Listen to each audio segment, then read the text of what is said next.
planning model. And I had worked in advanced planning before I began to work in multi-echelon systems. And when I was first exposed to multi-echelon systems, I finally understood that an assumption that I had always held was in fact not true. And that assumption is that each location would be planned independently and would not affect the stocking of other locations. Multi-echelon breaks that assumption and actually models the supply chain in a more accurate manner.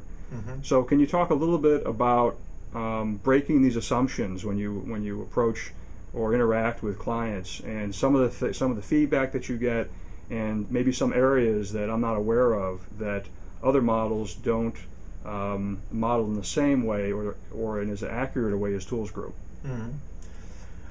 Well, there is a tendency which is quite natural, because that's the way the supply chain evolved, to consider, even today in supply chain, to consider that each tier or each echelon is basically behaving as an independent company that orders from his supplier upstream, which is another tier, and he's supplying the lower one. This tendency is basically the reason why you have such a strong bullwhip effect.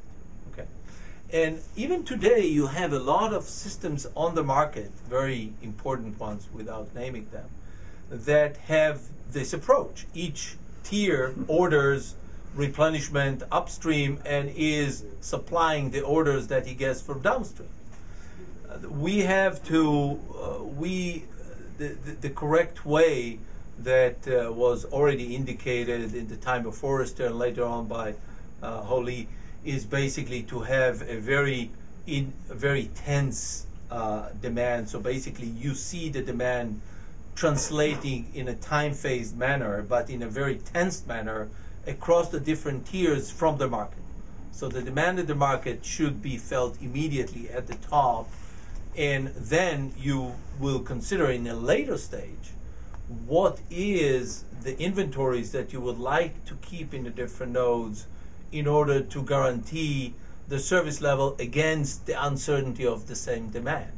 Okay, so basically that is something that today is getting gradually, because it's not intuitive, but it's getting gradually to most of the supply chain professionals that have this vision. Beyond that,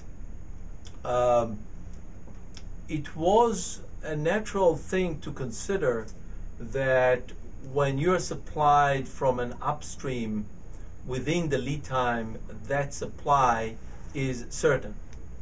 What multi-echelon inventory optimization or inventory modeling is taking care of is of the fact that at each single stage of the supply chain, everybody has to consider that you have to compensate also for the uncertainty of the supply that comes from upstream, which means, translated to other words, to the finite service level that the upper tier is providing you.